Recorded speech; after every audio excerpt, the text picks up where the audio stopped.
So, Honorable Presiding, dear colleagues, and being here again in Budapest at the Central European Academy, I know that I can also say dear friends.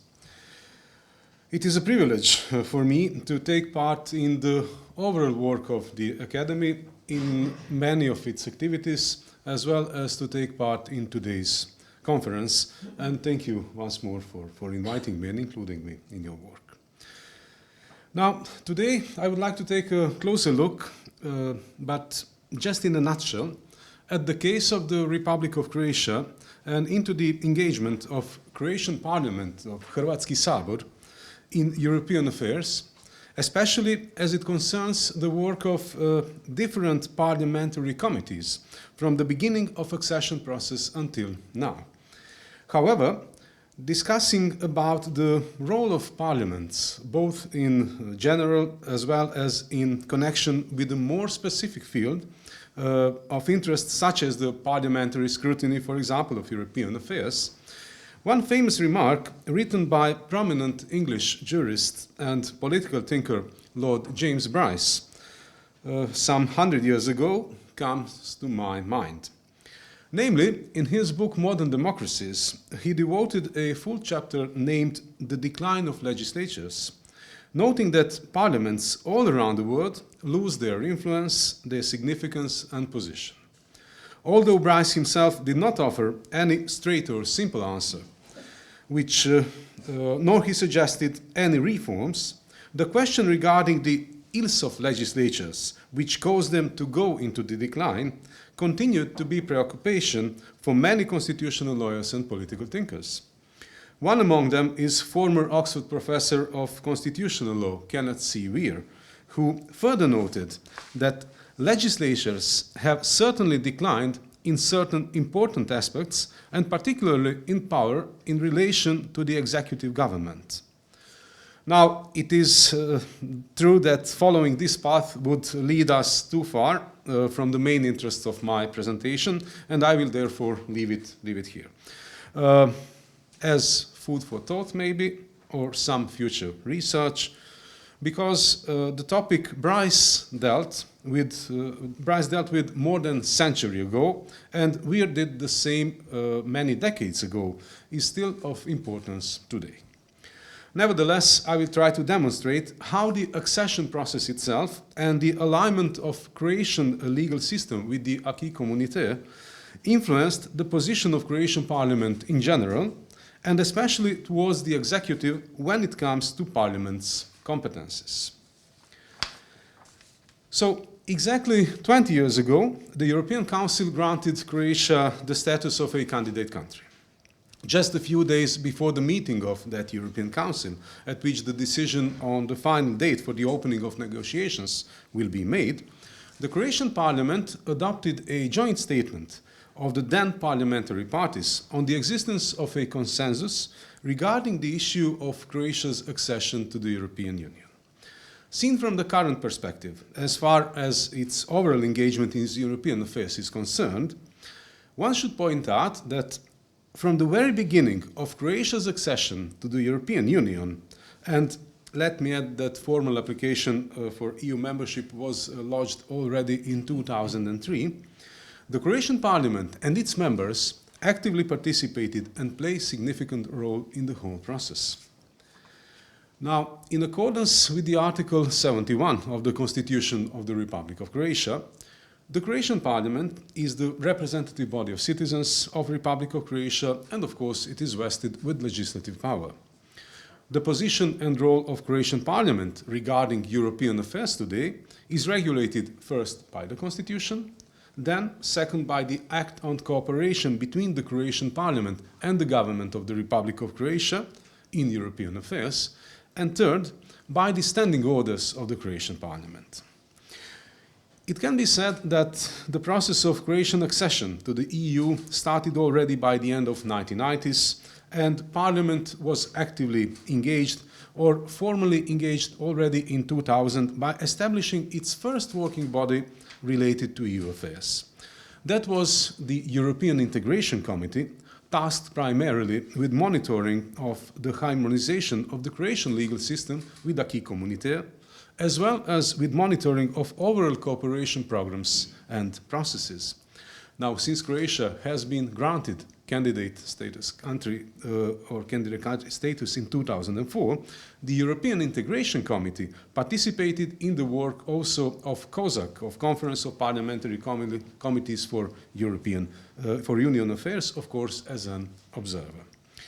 Now, in formal sense, contractual relations between Croatia and the EU began with the signing of Stabilization and Association Agreement, SAA agreement, that happened in October 2001, and then it was ratified in Croatian Parliament in December the same year.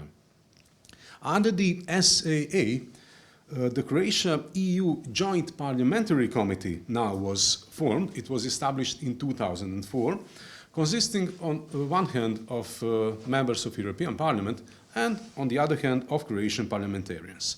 It was formed as a forum for cooperation and political dialogue. The joint committee discussed the issues regarding Croatia's accession to the EU, as well as various issues concerning effective operation and development of the Union. Now, the Joint Committee met twice a year and consequently adopted joint declarations and different recommendations. Besides aforementioned committees that were active, of course, until Croatia's accession in 2013, another special working body tasked with political control of negotiation process was established in the pre-accession period. That was the so-called National Committee, formed already in 2005, with competencies to, first of all, politically supervise and evaluate the course of negotiations. That National Committee also represented the forum for consultations between parliamentary parties and the government itself. So, since it was specifically tasked with monitoring of negotiations, the National Committee was active until the end of negotiations, which happened basically in 2011. After closing negotiations, the Croatian Parliament adopted a decision. It was a decision on calling a state referendum on the accession, which was held on 22nd January of 2012. The EU referendum passed with the majority of votes cast. It was 66, something like that, percent of votes in support. And the consequence of that binding decision was that Croatian Parliament ratified Treaty of Accession to the EU on 9th March 2012. Of course, as in every member state of the European Union, in accordance with the fact that each state is in principle free to choose the model of involving of national parliament into the discussing of European matters, the parliamentary scrutiny of European affairs in Croatian Parliament takes, we might say, a unique form in a sense that it reflects both domestic habits and national constitutional tradition. Now, the Act on Cooperation between the Parliament and the Government in European Affairs stipulates that the Parliament monitors and controls the government's work within the EU institutions. It reviews the EU documents and Croatia's positions and reaches conclusions thereon. It also monitors the principle or compliance with the principle of subsidiarity. It participates in putting forward Croatian candidates for different EU institutions and bodies. It takes part in cooperation between national parliaments. It also cooperates with the European Parliament itself. It might be therefore concluded, I guess, that the Parliament scrutinizes European affairs in two ways. First, it is done indirectly by monitoring of the activities of government in the institutions of the Union, and second, directly by exercising certain powers conferred upon it or upon national parliaments in general by the Treaty of Lisbon. Now, in 2013, with Croatia's accession to the European Union, the main parliamentary tasks or concerning issues from the EU membership are almost all, vested in hands of the European Affairs Committee. Its powers, its composition is regulated again by the standing orders of the Croatian Parliament. The European Affairs Committee, as one might imagine, performs different activities, all pertaining to European affairs, adopts and acts as basically the main coordination body in that regard. First, it monitors the overall activities of Parliament in European affairs. Then it adopts the work program for the consideration of positions of Republic of Croatia. Then it considers documents of the European Union. Then it also may adopt conclusions thereon. It considers the report of the government on the meetings of the Council, etc. Further, it conducts the procedure of monitoring compliance with the principle of subsidiarity. It adopts conclusion proposing the competent authority to implement a regulatory impact assessment procedure in accordance with law. It also takes part in different nominating procedures. It monitors the alignment of the legal system with the EU acquis. It participates in COSAC. It cooperates with the European Parliament, with other European affairs committees. As you can see, this is, in a way, we might say maybe an omnipotent body when it comes to European affairs in the Croatian Parliament.